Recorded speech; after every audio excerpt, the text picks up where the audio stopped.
వర్తమానం మధ్యాహ్న వార్తలకు స్వాగతం. వార్తలు చదువుతుంది భాష. ఈరోజు వార్తల్లోని ప్రధానాంశాలు: పాకిస్తాన్ వల్ల భారత్ అమెరికా సంబంధాలు ప్రభావితం అవ్వవు, విదేశాంగ మంత్రి జయశంకర్.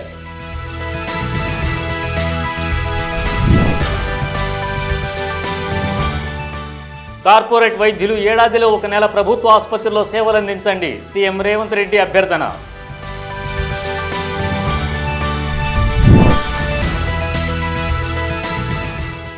హైదరాబాద్ కటేదాన్లో రబ్బర్ ఫ్యాక్టరీలో భారీ అగ్ని ప్రమాదం. విదేశాంగ మంత్రి ఎస్ జయశంకర్ భారత్ అమెరికా సంబంధాలు ఇతర దేశాల ప్రభావంతో కాకుండా పరస్పర అనుబంధం కారణంగా సాగుతున్నాయని పేర్కొన్నారు. పాకిస్తాన్ ప్రభావం వల్ల ఈ సంబంధాలు మారతాయన్న భావనను ఆయన ఖండించారు.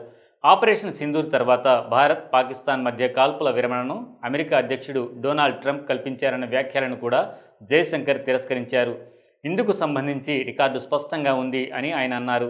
ఒక ప్రశ్నకారుడికి సమాధానంగా మాట్లాడుతూ, మనం మూడో పక్ష ప్రమేయం ఆధారంగా మా సంబంధాలను నిర్వహించాల్సిన అవసరం లేదు అని జయశంకర్ స్పష్టం చేశారు. మహత్తరమైన సంబంధాలు మూడో దేశం ఆధారంగా ఏర్పడవు. వాటికి ప్రధానంగా సంబంధిత 2 దేశాల మధ్య పరస్పరం లాభాలు, అనుబంధమే కారణమవుతాయి. భారత్ అమెరికా సంబంధాల్లో కేంద్ర బిందువు భారత్ అమెరికా అని ఆయన అన్నారు.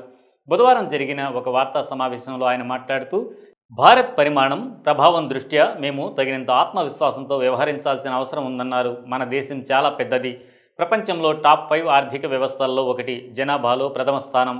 మన ప్రభావం పెరుగుతోంది అని చెప్పారు.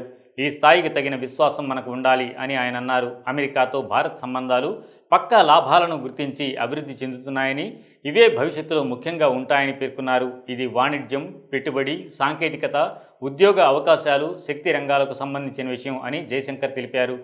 ఆపరేషన్ సింధూర్ తర్వాత పాకిస్తాన్తో కాల్పుల విరమణ విషయంలో ట్రంప్ చేసిన వ్యాఖ్యలపై ప్రశ్నకు, అందులో ఆయనకు పాత్ర లేదు, ఇది స్పష్టంగా ఉంది. కాల్పుల విరమణను Bharat DGMO lieutenant general Rajiv Ghai మరియు Pakistan DGMO major general Kashif Abdullah మధ్య చర్చల ద్వారా సాధించారు అని జయశంకర్ పేర్కొన్నారు. జయశంకర్ అమెరికాలో క్వాడ్ విదేశాంగ మంత్రుల సమావేశంలో పాల్గొనడానికి వెళ్లారు.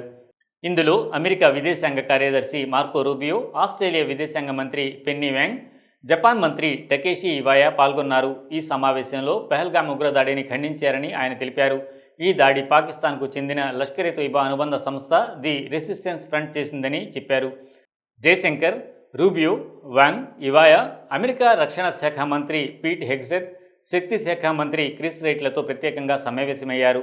రూబియోతో గత 6 నెలల ప్రగతిపై సమీక్ష జరిపాం, తర్వాతి దశలో ఏం చేయాలి అనే విషయంపై చర్చించాం అని ఆయన చెప్పారు. ఇందులో వాణిజ్యం, పెట్టుబడి, సాంకేతికత, రక్షణ, శక్తి, వలస అవకాశాలపై చర్చ జరిగిందని జయశంకర్ తెలిపారు.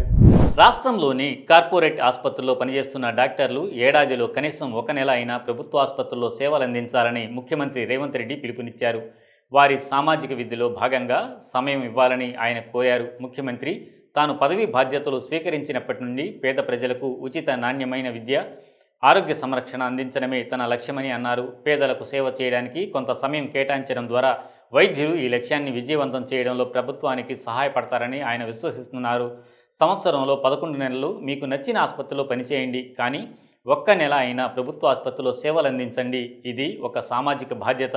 ఖరీదైన వైద్య సంరక్షణ పొందలేని ప్రజలకు ఈ పద్ధతి ద్వారా వైద్యులు సేవ చేసినప్పుడు అసలైన ఉద్యోగ సంతృప్తి కలుగుతుందని సీఎం పేర్కొన్నారు.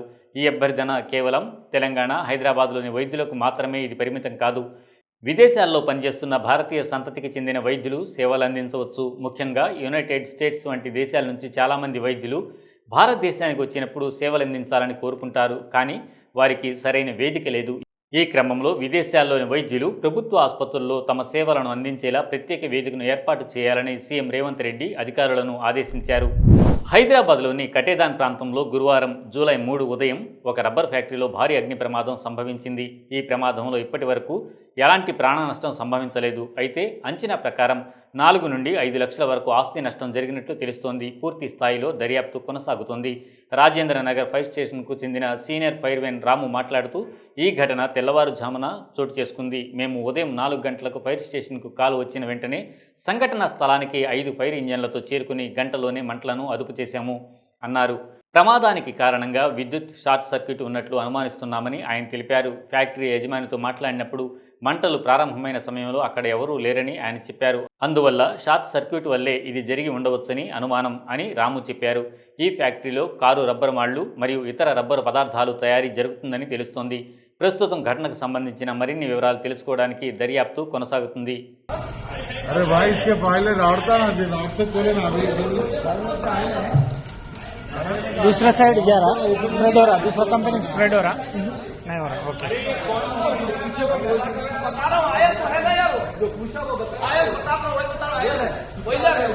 हम लोग को प्रॉब्लम नहीं होना ना देखो ना डीजल लगाओ जी మొత్తం రబ్బరే ఉంది ये अभी कोई बोला था बोल अरे इसको पहले कटवाओ फिर रेड को लेके आओ वहाँ रोड पे आके वो